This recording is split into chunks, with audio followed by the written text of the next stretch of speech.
with us, I'm Bill O'Reilly in a personal story segment tonight. Truly shocking story that reflects very badly on the teachers' union in Michigan. This man, 39-year-old Neil Erickson, has been sentenced to up to 30 years in prison for raping one of his male students for 3 years, beginning when the boy was just 12 years old. The boy's parents, John and Lori Yancheski, are angry and brokenhearted as the family has been torn apart by this.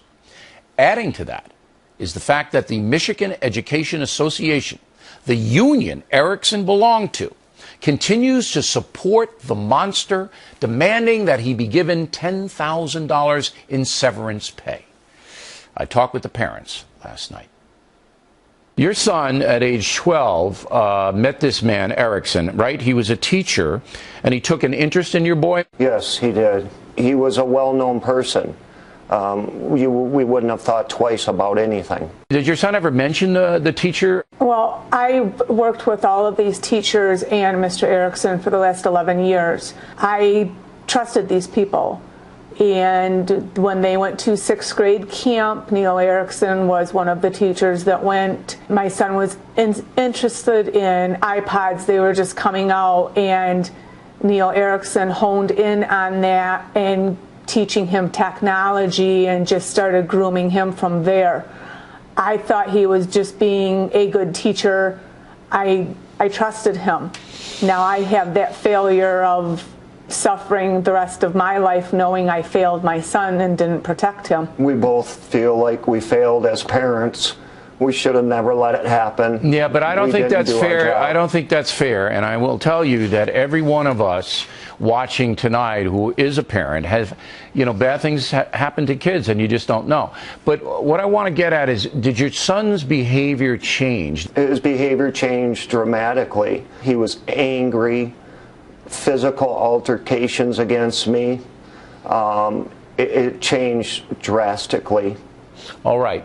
There was nothing we could do that was right. Yeah, and you didn't know because this guy, as many child molesters are, presents himself in a way that you couldn't possibly link it together unless your son told you, and he did not. Now, the guy's finally caught, and he's sentenced to 15 to 30 years in a Michigan state prison.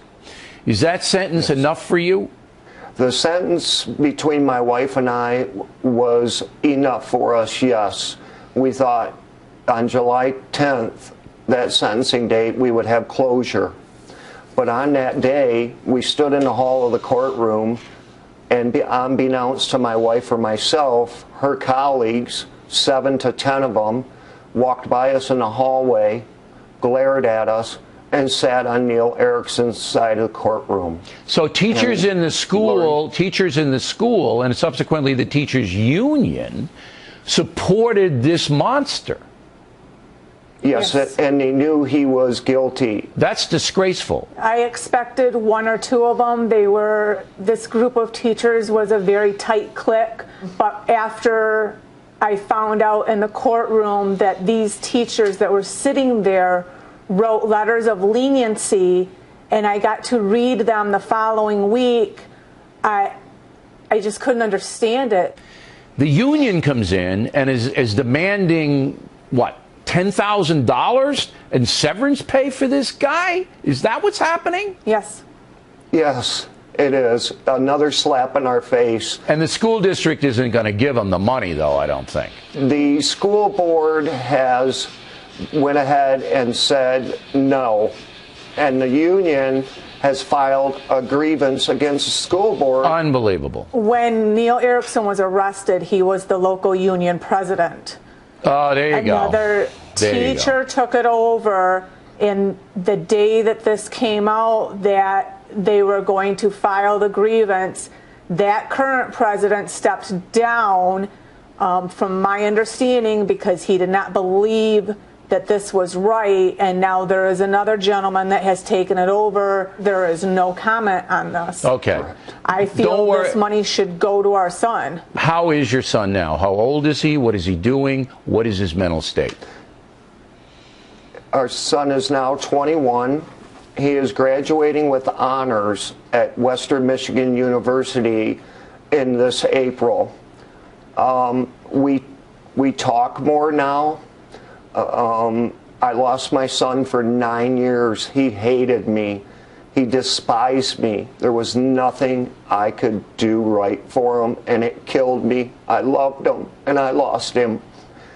And now we are starting to at least have somewhat of a relationship, but that anger is still there.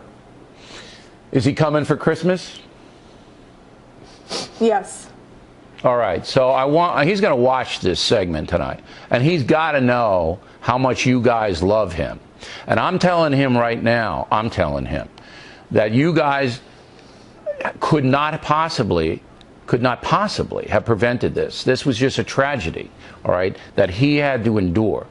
And that you are good parents, that you're going on national television now trying to right a terrible wrong, telling a story that's very difficult to tell, all because you love your son and don't want it to happen to any other son. Exactly. No. And that's why you're here. So I want you guys to have a Merry Christmas. We're going to stay in touch with you.